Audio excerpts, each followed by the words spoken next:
मी तर कोणाकडून काहीच अपेक्षा ठेवत नाही. म्हणजे आजपर्यंत मी माझ्या जीवनामध्ये कोणाकडून काहीच अपेक्षा नाही ठेवलेली.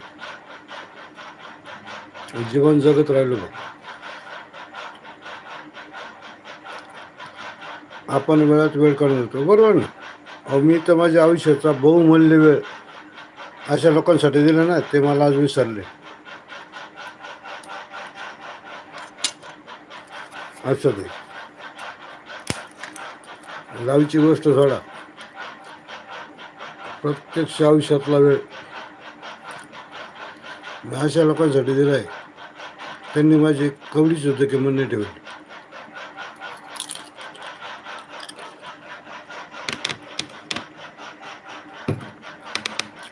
त्याच्या मी अपेक्षा ठेवणंच सोडून दिलं. नाही